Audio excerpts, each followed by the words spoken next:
to ban ji wani dalilin da gwamnatin Sokoto ta faɗa ba, abinda suka ce kawai mafi karfi da naji sun kama wannan karamar yarinya wanda naji shekarun ta 18, wanda abin kunya ne a ce gwamna ya kama yarinya ya shekara 18 saboda ta faɗi ra'ayi, ta je ƙauye ta ga abin da ke faruwa a ƙauyensu da zaluntar da ake yi wa mutane da fyaɗe da ake yi wa mutane, don ta yi kwatance ta ce in kai gwamna aka ma naka ko ɗan uwanka ko ƴaƴanka ya za ka ji a ce wai an sa vigilanti su je su kama yarinya su daki yarinya su ji mata ciwo ku so kashe ta according to testimony da ta bada, wanda na kalle shi na gano ta ina ne wannan yarinyar ta yi kuskure ban gani ba. Na shiga gwamnati na san menene gwamnati.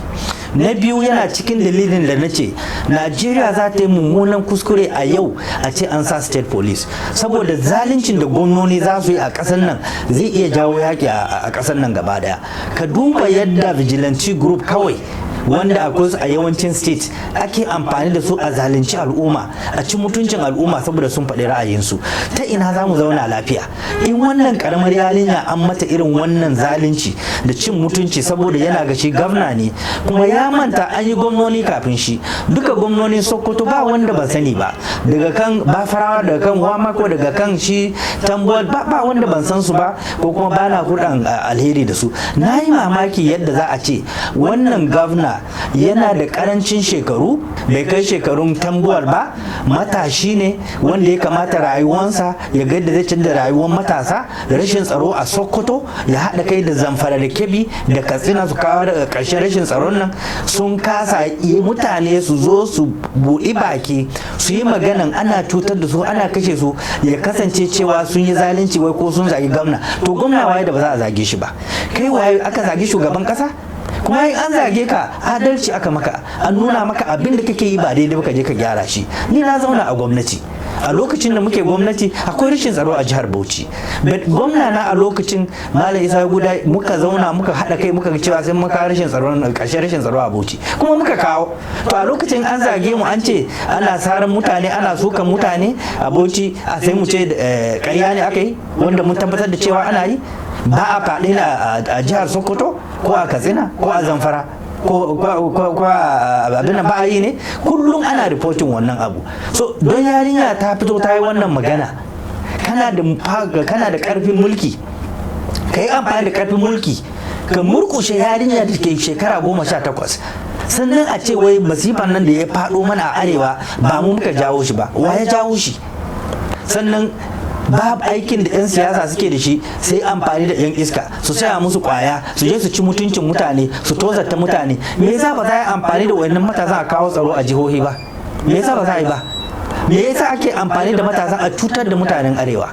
Ai sai amfani da matasan da suke ga suna da zuciya, za a ba su kwaya, 'yan siyasa su je su sha kwaya, su je su kashe mutane, su soki mutane da wuka, su kona gidajen mutane, sai ya yi amfani da su a kawo tsaro a arewacin Najeriya. Amma ya za a ce gwamna na jiha irin Sokoto da take da tarihi, take tarihin revolution, a ce yau shine yarinya karama ta yi magana an auka mata, an ci mutuncinta, an tozarta ta, har da cewa a faɗanta suna cewa wai su mata faɗe, su mata video. To in an mata faɗe ita ka fara ma Najeriya? Ita ka fara ma Najeriya? Kuma wannan zaluncin zai tafi ne?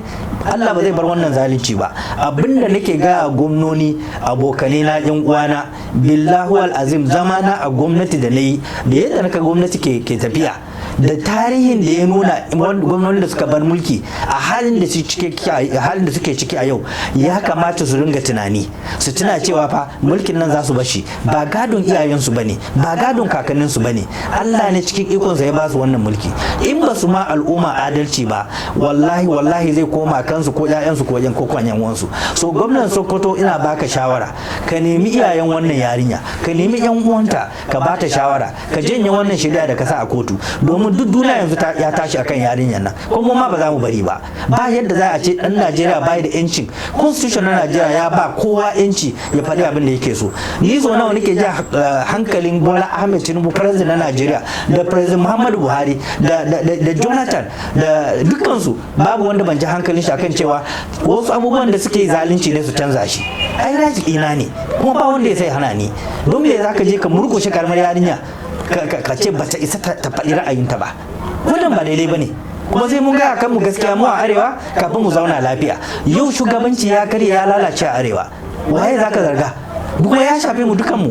Yau mu muke kame, mu muke fade, mu muke kidnapping wa yan uwanmu da ƴaƴanmu. Ya za a ce yan arewa su sa mutum ya zauna ya yi zina da uwarsa ko kanwarsa ko wani abu, sannan mu ce za mu zauna lafiya? Allah ba zai gwada mu ba. Mu muke jawo wa kanmu, sai mun koma mun tuba wa Allah, sai shugabanni sun tuba wa Allah, sai malamai sun koma wa'azi. Yau malamai gaba ɗaya su koma wa'azi a Facebook. Don sun koma wa'azi a Facebook, da ai wa'azin ne ya kawo wayewan mutane suke gani. Sun koma wa'azi a Facebook, sun shiga siyasa, al'amurka sun lalace a Najeriya. Dole sai kowa ya koma ya bi hakkin da Allah ya dora masa, ya yi wannan hakkin. Mu karan kanmu sai mun yarda cewa an zalunci kasar nan, mun zalunci kasar nan, mun zalunci al'umman kasar nan kafin mu zauna lafiya. In ba haka ba, Allah ba zai bar mu zauna lafiya ba. In bai faɗo mana ba, zai faɗo wa 'ya'yanmu ko jikokinmu.